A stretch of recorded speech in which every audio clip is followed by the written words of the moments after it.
کبھی آپ صرف کہہ دینا میرا رب میرے ساتھ ہے، اس لفظ میں اتنی طاقت ہے کہ دشمن ویسے زیر ہو جاتا ہے۔ زندگی میں کسی سے بھی لڑائی ہو تو اچھی طرح سوچ لیں کہ اللہ اس طرف ہے یا اس طرف ہے۔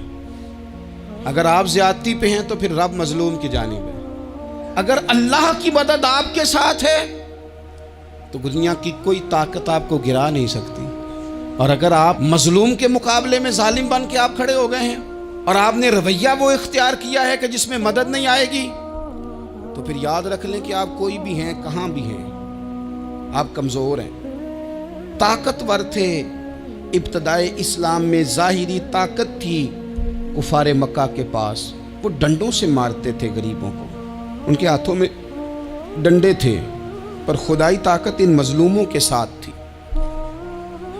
صاحب زرقانی نے لکھا ہے، حضرت زنیرہ رضی اللہ تعالیٰ عنہ ایک لونڈی ہے، غریب ہے، ماڑے دا کی کام محمد ناس جانا یا رونا، غریب سادی بی بی اور لونڈی کنیزہ، ایک مشرک کی کنیزہ تھی، انہوں نے کلمہ پڑھ لیا، وہ ڈنڈوں سے مارتا، دروں سے مارتا، تکلیف دیتا۔ حضرت زنیرہ رضی اللہ تعالیٰ عنہ کو اتنا مارا، اتنا مارا۔ اب آپ ایک اور پہلو پر بھی غور کریں، مار بھی پڑ رہی ہے پر خدا ادھر ہی ہے، اللہ کی مدد ادھر ہی ہے۔ رب کہتا ہے کہ پہلے تو صبر کرنا، ان اللہ مع الصابرین، تو صبر کرے گا تو پھر رب کی معیت ملے گی، ذرا ٹھہرنا، تو تھوڑا ڈٹنا۔ ان الذین قالوا ربنا اللہ ثم استقاموا تتنزل علیہم الملائکہ، تو کہے اللہ میرا رب ہے، پھر تو پہلے ڈٹ، پہلے تو نے ڈٹنا ہے۔ ثم استقاموا، جو ڈٹ گیا، تتنزل علیہم الملائکہ، ڈٹنے والے کے لیے مدد آتی، پہلے تھوڑا ٹھہرنا پڑتا ہے، پہلے تھوڑا صبر کرنا پڑتا ہے، حوصلہ کرنا پڑتا، اس کے بعد مدد آتی۔ مار پڑ رہی ہے، مارا جا رہا ہے حضرت زنیرہ کو، ان کا مالک جو ہے ظاہری آقا وہ مار رہا ہے، یہ کنیزہ ہے، اتنا مارا، اتنا مارا، ان کی بینائی چلی گئی، نظر آنا بند ہو گیا۔ ابو جہل آیا اور کہنے لگا زنیرہ دیکھا نا ہمارے بت تیری آنکھیں لے گئے، معاذ اللہ، لات و منات ہمارے بتوں نے تجھے اندھا کر دیا۔ اب ایسا نہیں ہے کہ بی بی روتی جا رہی ہے، روتی جا رہی ہے، مایوسی مایوسی، معاذ اللہ، پریشانی، غریبی بڑی ہے، پوچھنے والا کوئی نہیں، یہ باتیں نہیں۔ کیا جملے ہیں خاتون کے، کیا لفظ ہیں۔ ابو جہل نے تنزیہ کہا، معاذ اللہ، کہنے لگا دیکھا نا ہمارے بتوں نے تجھے اندھا کر دیا۔ تو جناب زنیرہ آنکھوں کی بینائی گئی ہے، رات کو گئی ہے، دکھ ابھی تازہ ہے، لیکن اللہ پہ جو توکل ہے، اپنے مالک سے جو رشتہ ہے، وہ اتنا مضبوط ہے، اتنا طاقتور ہے، اس میں اتنی گہرائی ہے کہ حضرت زنیرہ بول کے نا اتنی قوت سے بولی، اتنی طاقت سے بولی کہ پورے کفر پر لرزہ طاری ہو گیا۔ فرمانے لگی تمہارے بتوں کی کیا اوقات ہے کہ وہ میری بینائی لے جائیں، یہ میری رب کی حکمت کا تقاضا ہے۔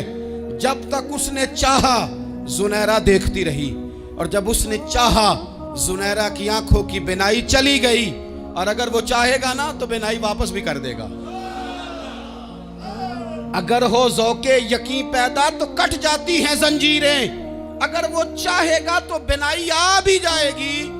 حضرت زنیرہ نے رات کو یہ لفظ کہے، ابو جہل اور سارے کفار ڈر کے سن کے چلے گئے، آپ اطمینان سے آ کے بستر پہ سوئی۔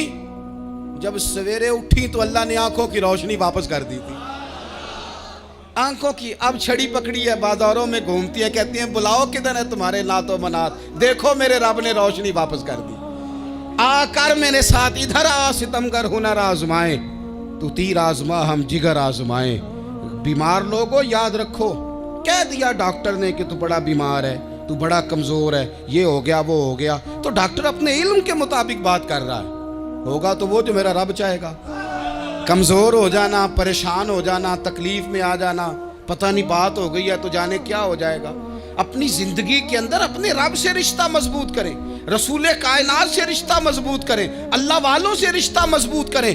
حضرت زنیرہ نے پیغام دیا کہ زندگی میں جو جینا چاہتے ہیں تو وہ رب کا نام لے کے جی سکتے ہیں۔ جو اپنی زندگی میں خوشیاں دیکھنا چاہتے ہیں تو رسول اللہ کے نام پر خوشیاں دیکھی جا سکتی ہیں. توکل کی بنیاد پر بندہ خوشیاں لے سکتا ہے. اور اگر انسان میں توکل نہیں ہے تو پھر وہ اس کالے جادو سے بھی ڈر رہا ہے, وہ نیلے سے بھی ڈر رہا ہے, وہ پیلے سے بھی ڈر رہا ہے, وہ فلانے سے بھی ڈر رہا ہے, وہ میرے خلاف فلانا رشتہ دار سازش کر رہا ہے تو ڈر رہا ہے, فلانا میرے بارے میں یہ کر رہا ہے تو ڈر رہا ہے, وہ پتہ نہیں دنیا ادھر ہو جائے گی تو کیا ہو جائے گا. اٹھ باندھ کمر کیوں ڈرتا ہے, پھر دیکھ خدا کیا کرتا ہے.